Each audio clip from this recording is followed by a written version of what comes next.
天底下的贼，只要伸了手，总会留下狐狸尾巴。不是留给眼睛看的，是留给心眼看的。沈峰，老子存在这里的200万现大洋和3箱金条，库门没坏，看守没瞎，竟然凭空蒸发了。你今天不把这戏法给我戳穿，老子毙了这帮饭桶！大帅，嗓门大，下不思贼。那金库是纯钢打的，除非耗子会穿墙，否则那么沉的银元绝不可能自己飞了。沈神坛，这真是活见鬼了！金库钥匙只有我和大帅有，外面3个壮汉日夜守着，今晚下大雨，连个泥脚印都没瞧见。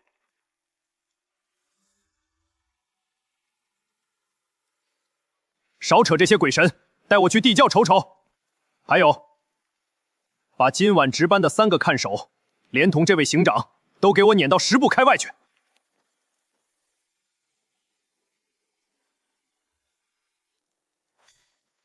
大帅别急，我们老大一出手，神仙偷的东西也得现形。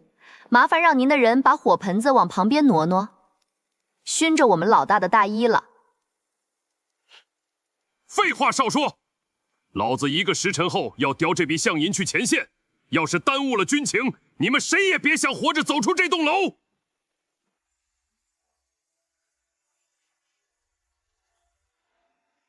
大帅，这锁是被纯外力砸断的。瞧这断口的毛刺，下手的人力道不小，但心思可不怎么细腻。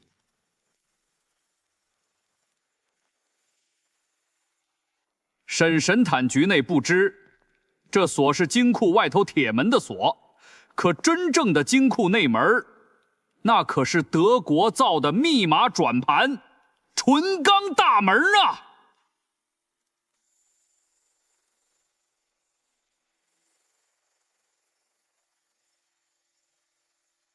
老大，这锁上的划痕不对劲，不像是今天新弄上去的，倒像是陈年旧伤。听见了吗，赵刑长？我这小咒里都看出来的猫腻，您这位天天跟锁打交道的刑长就一点没起疑。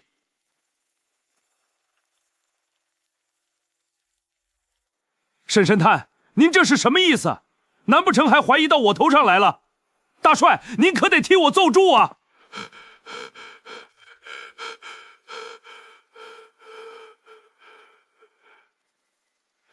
都给老子闭嘴！沈峰，老子要的是银子和金条，不是听你在这儿跟赵刑长打哑谜。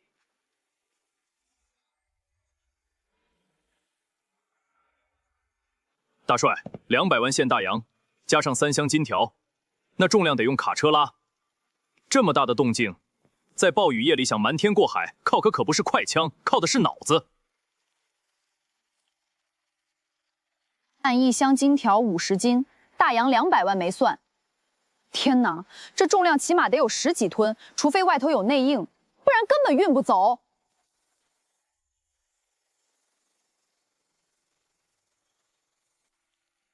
妈的！你们3个，昨晚到底有没有听到卡车的动静？要是敢有一句假话，老子现在就枪毙了你们！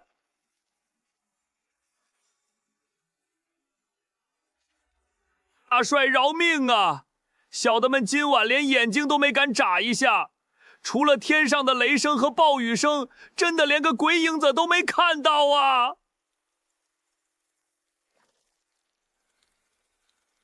哼，雷声能掩盖卡车的轰鸣，暴雨能冲刷车胎的痕迹。这场雨下得真是太是时候了，简直就像是特意为这场盗窃案准备的背景音乐。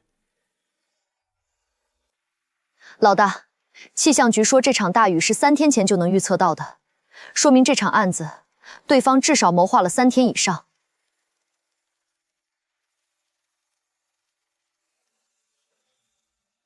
3天，赵刑长，3天前是谁提议把大帅的这笔象银从1楼的普通金库移到地下地窖的绝对机密库的？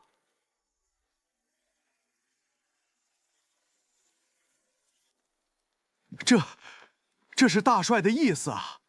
大帅说前线吃紧，放在1楼怕不安全，他才挪下去的。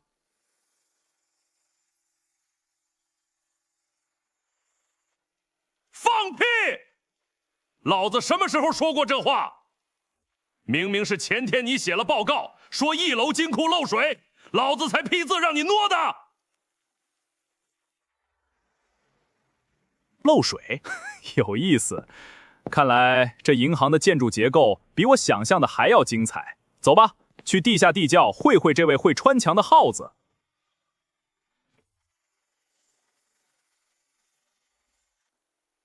大帅、行长，还有3位看守大哥，请吧，咱们移步地下，去瞧瞧那座纯钢打的迷宫。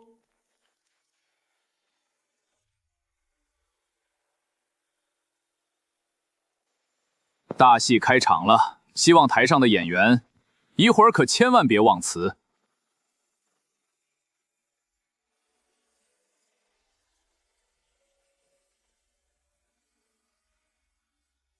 这鬼地方阴气森森的，老子每次下来都觉得后背发凉。赵行长，你这地下室是不是风水不好？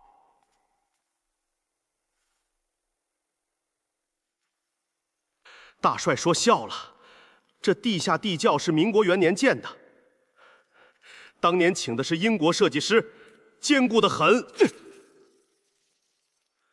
绝不可能出问题。坚固不代表没有楼都。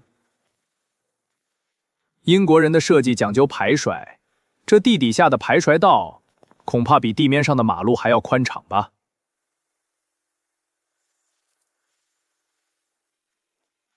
老大，你慢点儿。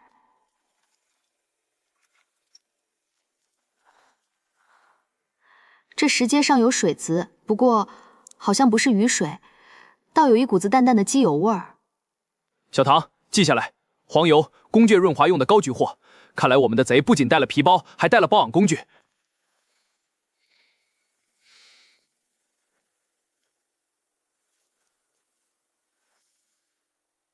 他奶奶的！金库里用得着这玩意儿？赵行长，你们银行平时报往金库大门用的是这种黄油吗？你他娘的倒是说话呀！不是的，大帅，咱们银行包养大门用的是专门的进口清油，这种粗黄油只有码头上的起重机或者大卡车才会用啊。大卡车用的黄油，却出现在只有人行走的地下楼梯上。赵行长，你觉得是卡车自己长了腿走下来了，还是有人把卡车的零件搬下来了？难不成真是鬼搬山？今晚子夜的时候，我确实听到地下有轰隆隆的声音，还以为是打雷呢。啊！混账东西！听到动静不下来陷害，一句打雷就想把老子打发了，信不信老子现在就崩了你？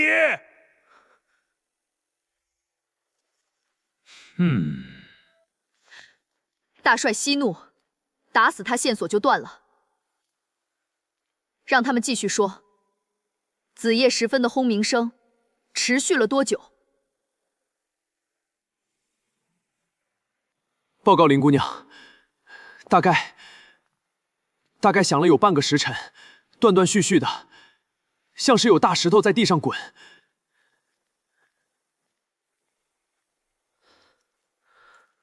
半个时辰，也就是1个小时。1个小时内运走10几吨的财物，除非他们用了神仙法，或者那笔钱根本就没走远。Not far away， 没走远。沈神探，这银行上上下下我都搜遍了，根本没有现大洋的影子啊！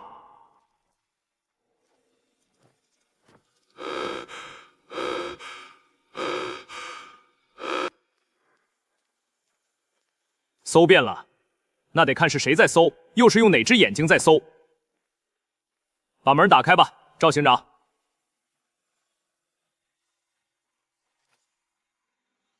瞧瞧这完美的工艺结晶，德国克虏伯厂造的金刚防盗门。赵行长，这大门的密码，今天换过吗？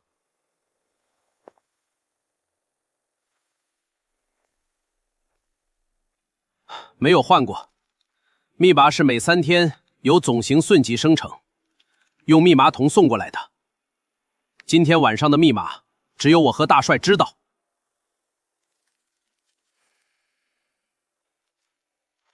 老子亲自来开，左3圈，右2圈，最后定在67。妈的，这洋玩意儿真费劲。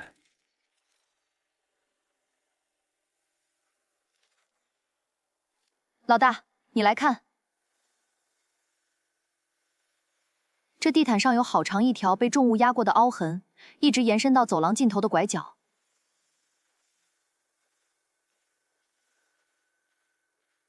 痕迹很新，而且两边的毛绒被压得死死的。这绝对不是几个皮箱能造成的压痕，这是轨道的痕迹。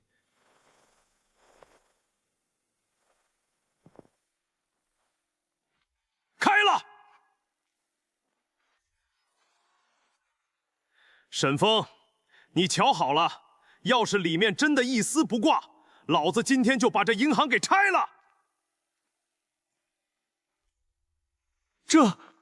这怎么会有这么重的霉味儿？前天搬向银进去的时候，里面明明刚交得很啊！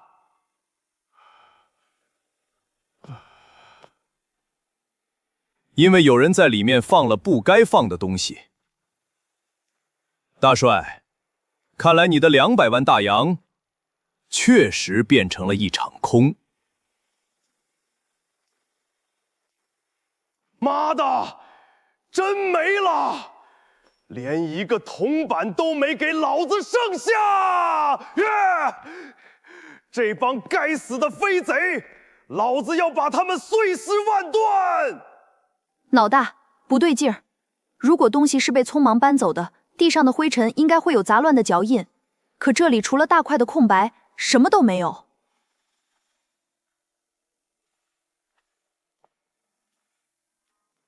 没有脚印，说明搬运东西的人根本就没有踩在地面上，或者说，搬运东西的不是人。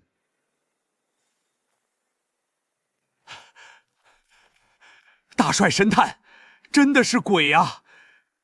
一定是那地底下的龙王爷显灵，把金子银子都收回去了啊！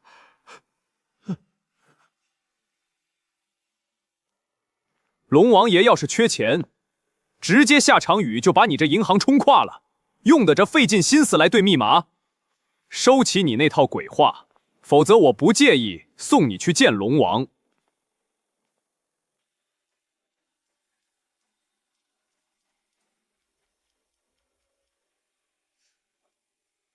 老大，你过来听听，这面墙的声音好像跟别的地方不一样，后面好像是空的。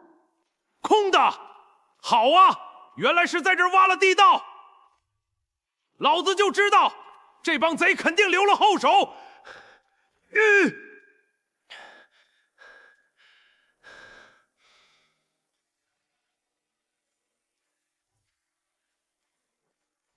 哎呦，真他娘的硬！这墙不是砖头垒的吗？怎么跟钢板一样？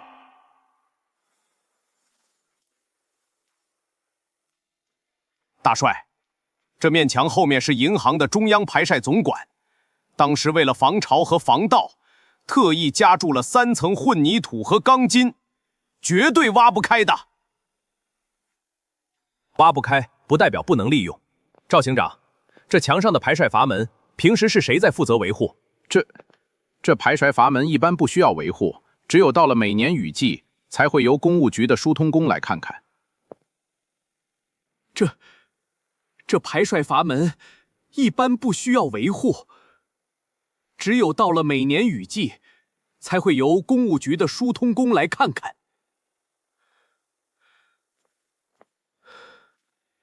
公务局的疏通工，小唐，去查查前天下午来银行疏通管道的到底是哪几位师傅。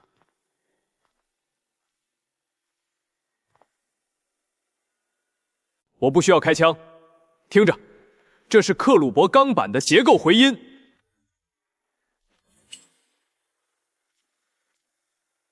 结构回音。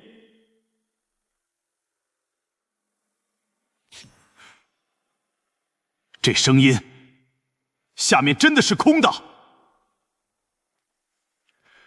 赵行长，你不是说下面只有地基吗？这不可能，这怎么可能呢？这金库当初建的时候，我在现场天天盯着，下面全是花岗岩垫底的呀。花岗岩确实挖不动，但如果是大门运进来之前，就已经在花岗岩里预留好了位置呢。老大，瞧好了，墨水渗下去了，而且渗得很快，说明这块钢板是可以活动的。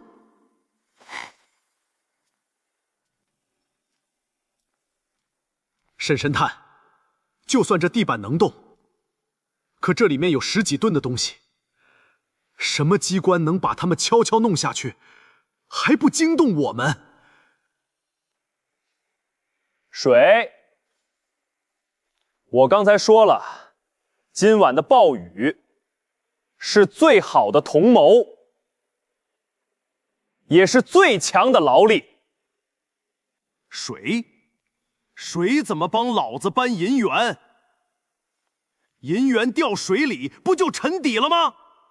你小子少跟老子绕弯子，赶紧说！大帅，银元确实会沉底，但如果银元是装在特制的盲货木箱里，而这下面是一个巨大的水闸呢？大帅，您看，利用连通器原理，只要外面暴雨导致排水管水位上升，这里的机关启动，水力就会顶起底部的托盘，把箱子平稳地接下去，再随着水流滑走，这样就能神不知鬼不觉地运走银元了。精妙，太精妙了！可这需要有人在里面配合啊。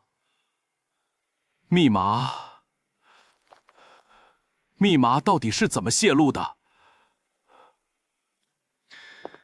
密码没有泄露，因为这道门在今天晚上大帅来之前，根本就从来没有被真正锁上过。啥？没锁上？老子刚才明明是亲自对的密码，亲自拉的摇臂，那动静还能有假？大帅，您看到的只是表面，如果齿轮的轴心早就被人用特制的卡子卡死了，无论您在外面怎么转盘，里面的锁舌其实一直都是收回状态。换句话说，今晚这扇看似无坚不摧的钢门，其实一直都只是虚掩着的。任何一个人，只要知道这个秘密，都能在神不知鬼不觉中推门而入。带路吧，赵行长，这就是你们银行的良心所在，也是那200万大洋最后的谢幕舞台。沈神探，这里平时除了锅炉工，连都很少来。如果贼是从这里进来的，那锅炉工老王肯定脱不了干系。老大，你快来看，这柜子底下的灰尘有被拖拽的痕迹，而且这地上怎么会有这么多碎木屑？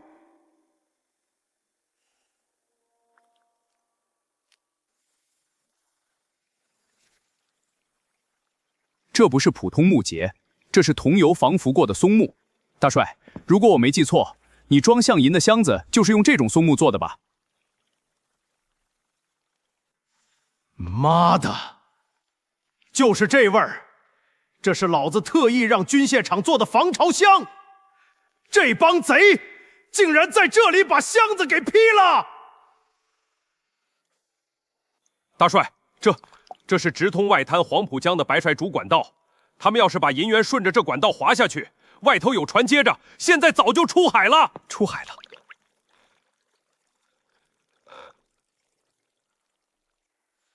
出海？今天这种暴雨台风天气，什么江船敢在黄浦江上接10几吨的银元？嫌命长想翻船吗？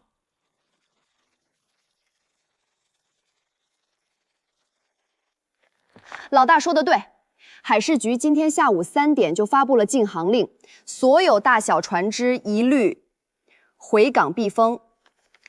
外滩江面上，现在连个鬼影子都没有。车不能运，船不能接，这银元又不会自己游水，那他们到底去哪儿了？沈芳，你别跟老子卖关子了，老子快疯了！他们哪儿也没去。大帅，200万大洋太重，贼搬不走。但如果把这200万大洋变成别的东西呢？沈神坛，您这话是什么意思？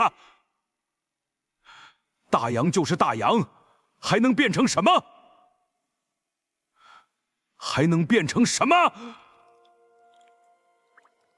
变成废铁，或者说从一开始搬进金库的就根本不是200万大洋，而是200万枚剁了银的钱块。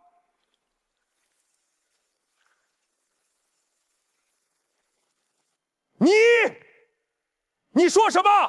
钱块，老子亲自派人验过货的，出厂的时候都是真的。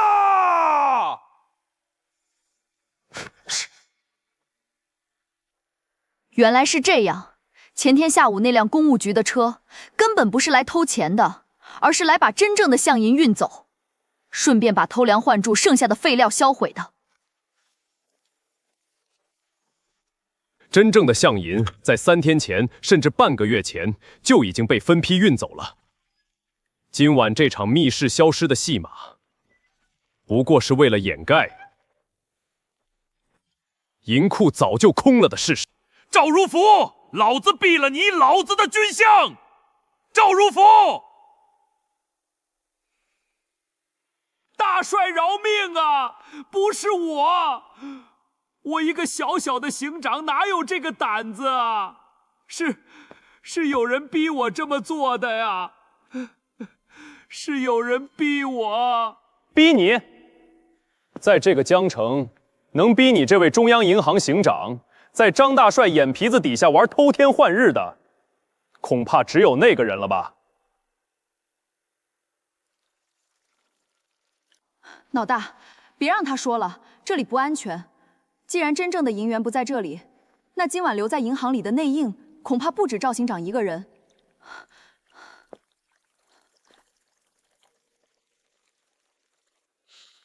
3位，戏演到这里，你们是不是也该卸妆了？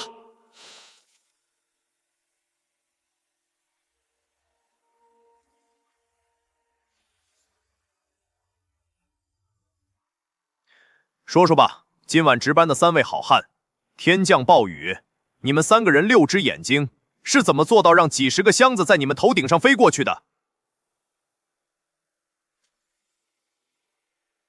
沈神探，小的们真的是冤枉啊！今晚10点多的时候，行长派人送来了宵夜，说是大帅犒劳兄弟们的热汤。那汤送来的时候，外面雨大，兄弟们浑身湿透，就想喝口热乎的。谁知道喝了之后，没过多久，大家就都困得不行了。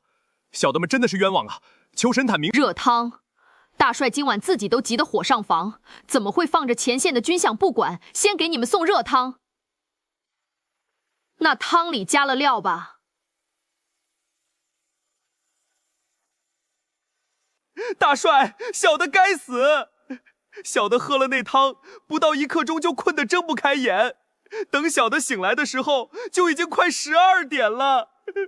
金库大门还是好好的，小的以为只是打了个盹儿。打了个盹儿！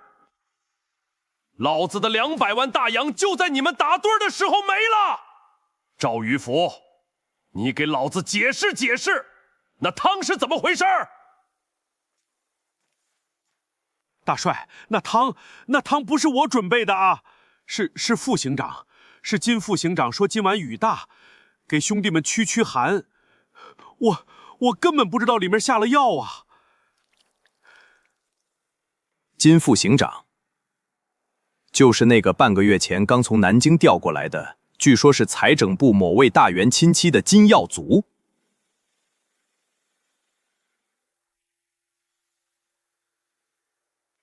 老大，查到了，金耀祖，32岁，南京中央大学经济系毕业。最重要的是，他哥哥是金陵军需处的处长。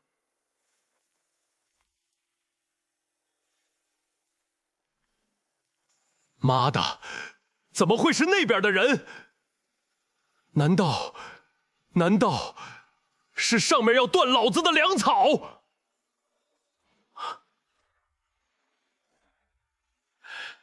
大帅，政治上的博弈我不懂，但我知道有人利用了你的自大，在这个暴雨夜给你演了一出天衣无缝的鬼神道金。沈神探，那金副行长今天下午就说去外滩码头接货，到现在都没回来，他是不是已经捐款跑路了？跑路？200万现大洋加上3箱金条，他一个人怎么跑？用他的2只手搬吗？他现在应该还在这栋大楼里。老大，既然真正的钱早就被运走了，那他为什么还要留在这儿？今晚这场戏既然已经演完了，他不该早点脱身吗？因为戏还没演完，最精彩的收尾是要找一个替罪羊，而这个替罪羊必须死在这个暴雨夜里。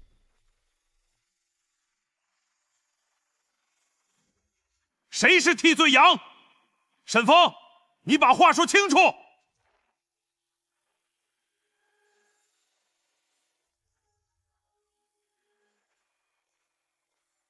人呢？金耀祖那王八蛋呢？给老子搜！掘地3尺，也要把他找出来！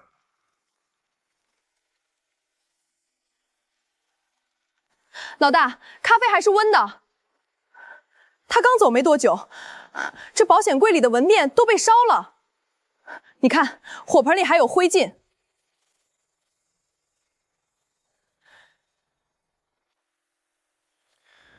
金副行长是个讲究人，平时穿的是英国定制的鹿皮鞋，但这脚印的纹路是军用胶鞋。军用胶鞋？妈的，是老子军中制式的胶鞋！沈峰，你的意思是，老子身边有内奸？大帅明检啊，小的对大帅忠心耿耿，绝没有和外人勾结啊！今晚值班的兄弟都在楼下，绝没有人上来过啊！不是大帅的人，这是防破雨衣上的铜口帅片。今晚在江城能穿得起这种英国进口防汛雨衣的，除了公务局的高官，就只有海事局的巡逻队。老大，刚才海事局虽然发布了禁航令，但他们的巡逻艇今晚一直在外滩江面例行巡逻。没错了，明修栈道，暗度陈仓。真正的项营根本没有走陆路，而是通过公务局改放的地下排甩道，直接滑到了海事局的巡逻艇上。那金耀祖呢？他既然把钱送上庭了，为什么刚才还会出现在这间办公室里？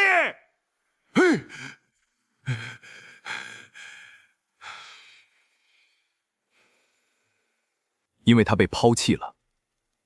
金陵的那位大员需要这笔钱，海事局需要这笔钱，但他们不需要一个知道太多秘密的活人副行长。老大，你看这件衣服，这不是金副行长的，这是这是仿造你的风衣做的。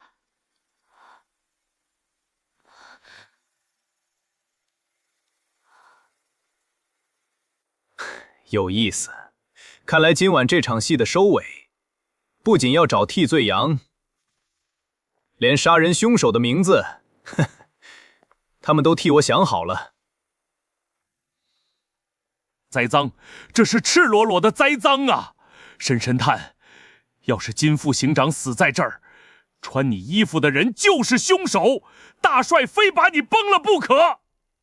大帅非把你崩了不可！沈峰，老子虽然粗，但不傻，只要你能帮老子把真金白银追回来，老子保你没事儿。要是追不回来，哼哼！大帅，放心吧，这出戏的导演既然想请我当主角，那不拿到剧中的片酬，我是绝对不会谢幕的。走，去天台。老大，在那里，有人躺在地上，好像已经没气了。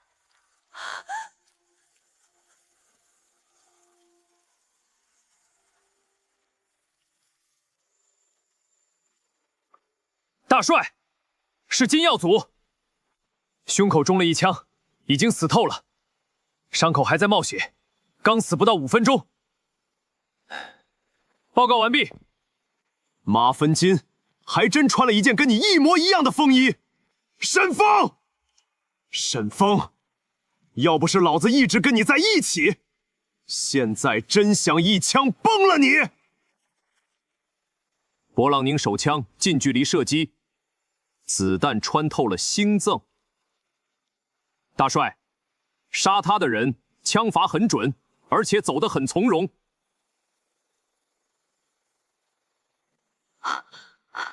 老大，这里有绳子，凶手是从天台顺着绳子滑到楼下，然后坐车逃跑的。看这磨损，绳子是刚刚割断的。临死前还要抓紧的东西，往往比命还重要。赵行长，过来看看，这是什么？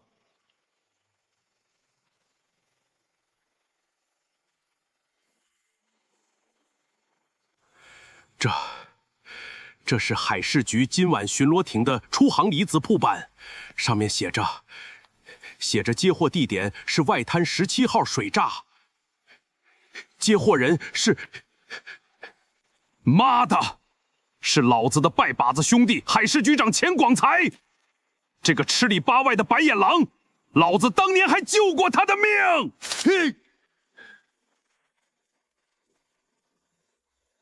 利益面前，拜把子兄弟不如200万现大洋好使。大帅，看来你的内奸段位比你想的要高得多。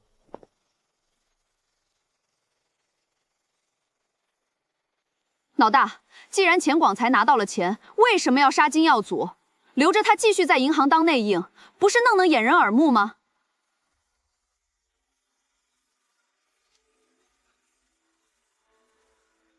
因为金耀祖太贪了，他留着这份出航遗子，就是想留个护身符，日后好继续勒索钱广才。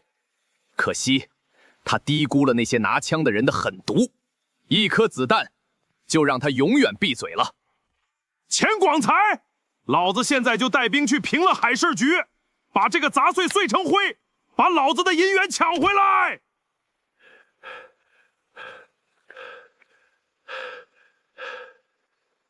大帅，你要是现在去海事局，正中下怀。他们今晚既然敢动手，海事局现在肯定早就布满了埋伏，就等着你送上门，然后以军阀火拼、劫掠银行的罪名。那怎么办？难不成老子就眼睁睁看着这笔象银被运走？前线的兄弟们，明天要是见不到钱，真要兵变了。大帅，放心吧。这出戏的导演既然想请我当主角，那不拿到剧中的片酬，我是绝对不会谢幕的。走，去天台。大帅，借你身上的军大衣用用。林小唐，给钱局长发个电报，就说沈峰已落网，金耀祖临死前把出航遗子藏在了中央银行的总经理办公室，速来毁权证据。好小子，够胆量！老子今天就陪你赌这一把。你要是能把钱拿回来，老子拜你当军师。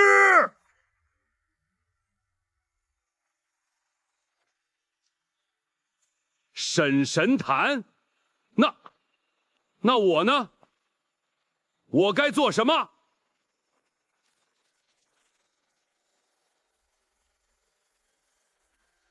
你，赵行长，你负责在办公室里给钱局长泡一壶好茶，记住，手千万别抖，抖了命就没了。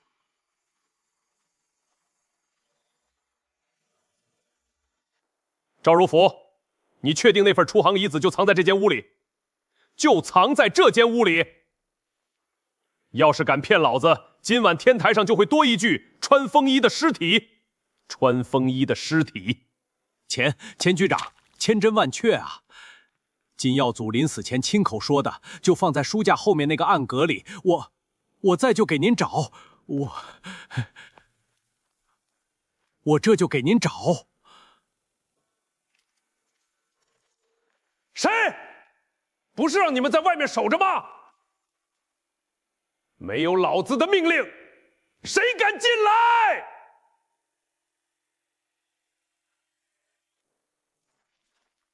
钱局长，别急，在找绿子之前，不如先听听今晚这出密室飞金的最后一幕。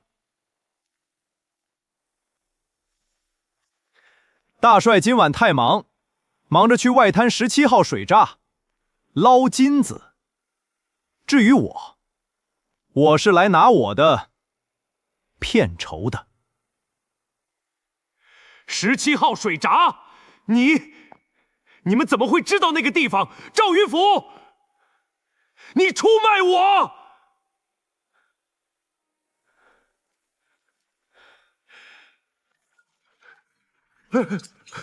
钱局长，是沈神坛自己算出来的呀！你们的连通器、水闸机关根本瞒不过他的眼睛。钱局长，别等你的巡逻艇了。10分钟前，大帅的警备司令部已经接管了海事局码头，你那200万现大洋，一个铜板都没少，全被按住了。去死吧！啊！你们这帮多管闲事的东西！老子跟你们拼了！拼了！钱广才，你个生儿子没屁眼的杂碎，连老子的饷银都敢动，老子今天废了你！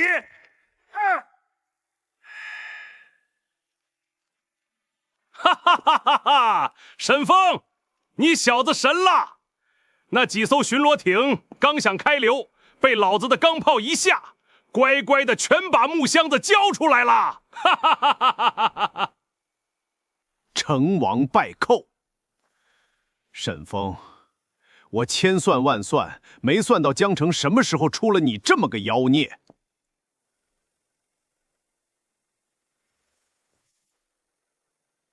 你没算错，钱局长，你只是忘了，天底下的贼只要伸了手，总会留下狐狸尾巴。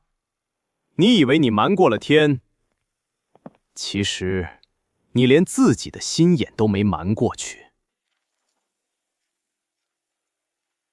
江城中央银行密室黄金盗窃案，今晚子时3刻正式结案。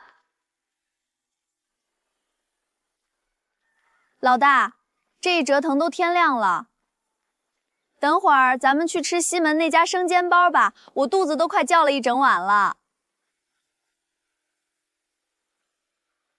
吃什么生煎？大帅刚才给的那叠支票足够把那家生煎店买下来。不过在此之前，我们得先去趟巡捕房。以后在江城遇上什么麻烦，直接报老子的名号。这江城的1亩分地，老子保你们横着走。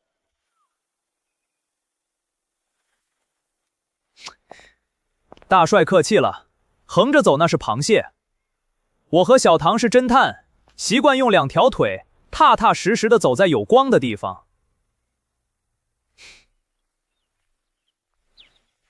走吧，小唐。这个城市的雾散了，但心眼没开的人还在到处抓瞎呢。